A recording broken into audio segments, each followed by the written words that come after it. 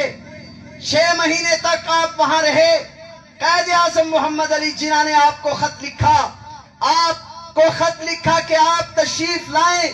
مفتی محمد شفیع صاحب تشریف لائے اور انہوں نے قرارداد مقاصد لکھی. چنانچہ آج بھی قرارداد مقاصد پر مفتی محمد شفیع کے دستخط موجود ہیں. اور یہ ظفر اللہ غدار یہ قرارداد مقاصد کے وقت میں بھاگ گیا تھا. یہ وہ قرارداد مقاصد وہ ہے جس کو 1949 میں قائد اعظم محمد علی جناح نے پاس کرایا تھا اور وہ پاکستان کے آئین کی بنیاد بنی تھی. قرارداد مقاصد کا لکھنے والا بھی ملا تھا اور اس قانون کا بنوانے والا بھی ملا مفتی محمود تھا.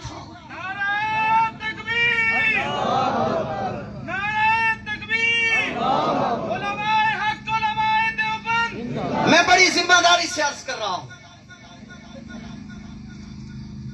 پاکستان مار سے وجود میں آ گیا. آج کہتے ہیں ہم پر 2 الزام ہیں. ملا پر 2 الزام ہیں. ایک الزام یہ ہے کہ ملا فرقہ واریت پھیلاتا ہے. ایک الزام یہ ہے کہ ہم ملا دہشت گرد ہیں. ہم بتلاتے ہیں دہشت گرد کون ہے. پاکستان کی پہلی فرقہ واریت پاکستان بن گیا. بانی پاکستان کا انتقال ہو گیا. بانی پاکستان کا جب انتقال ہوا علامہ شبیر احمد عثمانی نے جنازہ پڑھایا. دیوبندی بریلوی اہل حدیث حتیٰ کہ شیعہ نے علامہ شبیر احمد عثمانی کے پیچھے جنازہ پڑھا. اور کون جنازے سے نکل کر چلا گیا؟ سر ظفر اللہ خان جو قادیانی تھا اور پاکستان کا پہلا وزیر خارجہ تھا. شام کو صحافیوں نے پکڑ لیا. کہا تم نے بانی پاکستان کا جنازہ نہیں پڑھا. الفاظ سنیے. اب ظفر اللہ کہتا ہے اگر یہ ملک مسلمانوں کا ہے تو مجھے مسلمان مملکت کا کافر وزیر خارجہ سمجھ لیا جائے، اور اگر یہ مسلمان کافروں کا ہے تو پھر مجھے کافر مملکت کا مسلمان وزیر خارجہ سمجھ لیا جائے. یہ تھی پہلی فرقہ واریت جو قائد اعظم محمد علی جناح کے جنازے پر تم نے پھیلائی. ہم نے اس ملک میں سب سے پہلا قتل